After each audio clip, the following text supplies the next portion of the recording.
here I am again. I told you in my last video that I had the luck of having three mentors or role models during my time in senior high. Last time I told you about Uncle Jack, who was a great guy, and now today I deal with a woman, a very special woman who I would say helped me through high school, especially helped me in Latin, which was one of my major weak points. Now, why did I choose her as a role model? More than a mentor, I would say. Aside from helping me along with Latin, which was necessary, of course, the major impression she made on me was that she led a wonderful marriage. When I was about 18 at the time, I thought, well, if I ever marry a woman, I would like to lead a relationship like she did with her husband. So she became actually the role model regarding marriages for me. They were married by the time I met them about 30 years already. They had two kids, grown. So the two lived alone in this huge apartment. She was a painter. She had her own big room where she painted and also gave me the tutoring there.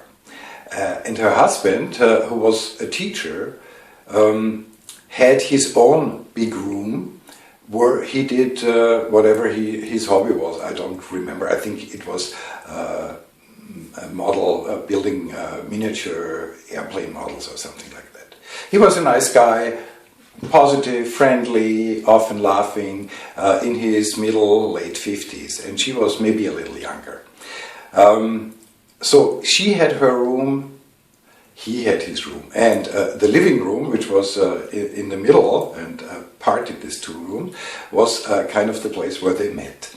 Her husband sometimes came by and knocked on the door. It was a big glass door. And when she said, come in, he came in and asked her, may I ask you something, whatever. He was very polite and very careful, actually, to enter this place. And when I asked her, I said, well, he's your husband, why is he so careful? She said, because this is my room, this is my space. Nobody comes in here without me allowing it first. And she told me that her husband had his space, like his room, where she would not enter, where she would not do anything, but maybe clean, I don't remember. But I think they had a cleaning woman. So she told me, because I asked, so how do you manage this, and why are you doing this way? And she told me that to be together for such a long time, there's a lot of routine, and one way of breaking this routine is to have a place where you can retreat and a place where nobody else comes in. And when in the living room and in the kitchen and the other rooms, they were meeting and they were on equal terms, kind of. She said one of the secrets of a good marriage is to not allow it to become routine and to be always free as a person. She gave me this picture. She said, Peter, so what do you think when you think of a girl and you want to be her friend or love her and marry her? Do you want to be an orange? Let's say you're two oranges. Do you want to join at one point and kind of roll around and always meet at one point, at one specific point, but other than that, you're two separate items? Or would you like to be half an orange? Well, she used orange. Well, you can take lemons too, of course. But the idea is, do you see yourself as half, and by joining another half, you two become one? Or do you see yourself as one, and your partner is one, and since you decide to be together, you always meet at a point on the surface, but it's always another point. I was impressed because they were friendly, they were loving.